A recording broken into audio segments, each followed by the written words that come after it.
सभी मित्रों को नमस्कार। मित्रों, आज के इस वीडियो में हम मिशन कोशिश 2025-26 के बारे में बात करेंगे। मिशन कोशिश एक ऐसा कार्यक्रम है जो प्रत्येक वर्ष उत्तराखंड बोर्ड में शैक्षिक सत्र की शुरुआत करते समय नई कक्षा की तैयारी के रूप में पिछली कक्षा की दक्षताओं की पुनरावृत्ति के लिए ये प्रोग्राम चलाया गया है। यह प्रोग्राम उच्च प्राथमिक कक्षाओं के लिए 8 सप्ताह यानी कि 2 महीने का अप्रैल और मई महीने की इसमें कार्य योजना तैयार की गई है। इन दक्षताओं को पूरा करने के लिए उत्तराखंड राज्य में 2018 से SCERT उत्तराखंड द्वारा पिछली कक्षाओं के सीखने के प्रतिफलों की संप्राप्ति के उद्देश्य से मिशन कोशिश कार्यक्रम चलाया जा रहा है और इसके अंतर्गत अप्रैल माह में SCERT और डाइट मिलकर कक्षा 1 से 8 के लिए मिशन कोशिश का पाठ्यक्रम तैयार करते हैं और विद्यालयों को प्रेषित करते हैं। जैसा कि मैंने अभी बताया कि यह जो पाठ्यक्रम है 8 सप्ताह का होता है, यानी अप्रैल और मई के महीने में शिक्षकों से यह अपेक्षा रहती है कि वे बच्चे को इस पाठ्यक्रम से पढ़ाएं और जून में जब गर्मियों की छुट्टियां होती हैं तो छुट्टियों के दौरान बच्चों को इन्हीं दक्षताओं से संबंधित रोचक गृह कार्य भी दिए जाएं। मिशन कोशिश 2025 में मौजूदा दस्तावेज में प्रत्येक कक्षा के उन सीखने के प्रतिफलों को लिया गया है जो पिछली और नई कक्षा के अपेक्षित स्तरों के बीच सेतु का कार्य करते हैं, पुल का कार्य करते हैं, यानी ऐसे आवश्यक प्रतिफल जिन्हें प्राप्त किए बिना बच्चा अगर अगली कक्षा में पहुंच जाएगा तो उसको ज़्यादा संघर्ष करना पड़ेगा।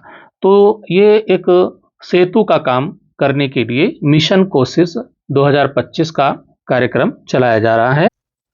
मिशन कोशिश कार्यक्रम मुख्यतः 5 विषयों में हिंदी, गणित, इंग्लिश, विज्ञान और सामाजिक विज्ञान में चलेगा और उदाहरण के रूप में एक कक्षा 7 की कार्य योजना आपके सामने है कि किस प्रकार से ये कार्य योजना रहने वाली है कक्षा 6, 7 और 8 के विद्यार्थियों के लिए।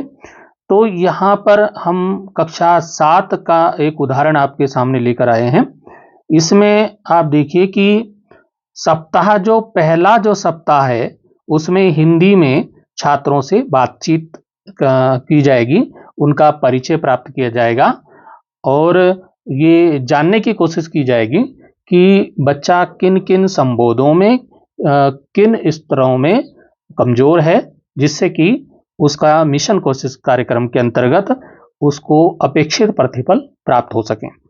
अब गणित में जो है बड़ी संख्याएं बनाना उसको सिखाया जाएगा और इंग्लिश में कलेक्टिंग टंग ट्विस्टर।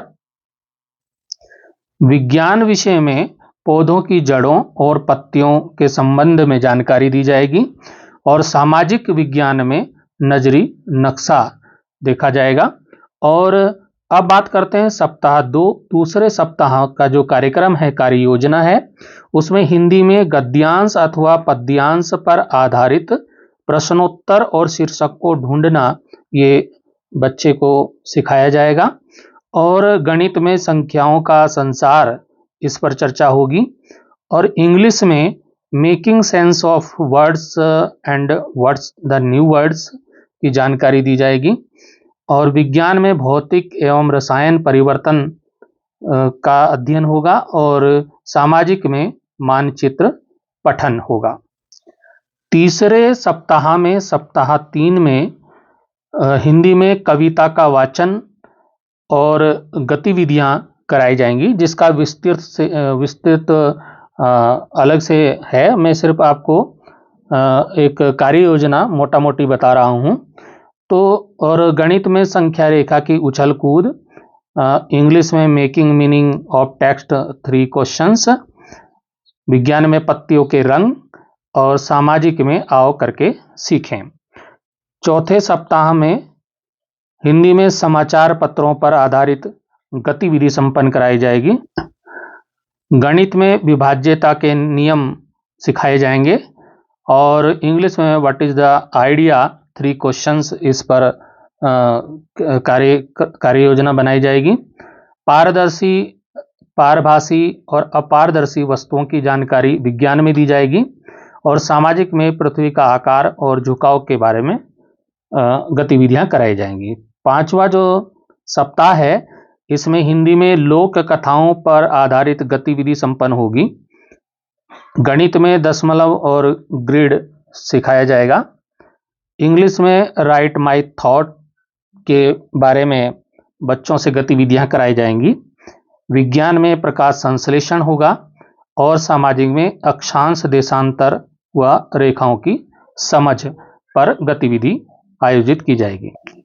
छठे सप्ताह में सप्ताह 6 में विविध विधाओं का, हिंदी की जो विधाएं हैं उनका परिचय बच्चों को कराया जाएगा और गणित में लघुत्तम और महत्तम समापवर्तक की गतिविधियां करी जाएंगी और इंग्लिश में ग्रामर गेम्स होंगे और विज्ञान में कवक की संरचना और सामाजिक में स्थानीय निकायों की भूमिका पर गतिविधि होगी। सप्ताह जो 7वां सप्ताह है इसमें निबंध पर गतिविधियां होंगी हिंदी में। ज्यामितीय आकृतियों की समझ होगी गणित में और चूज द लिंकर्स इंग्लिश में। पत्तियों में स्टार्च परीक्षण आपका विज्ञान में और सरकार के प्रकार आपका हो जाएगा सामाजिक विज्ञान में। अब बात करते हैं 8वें और अंतिम सप्ताह की। मिशन कोशिश का अंतिम सप्ताह 8वां सप्ताह, इसमें बाल मेले का आयोजन किया जाएगा।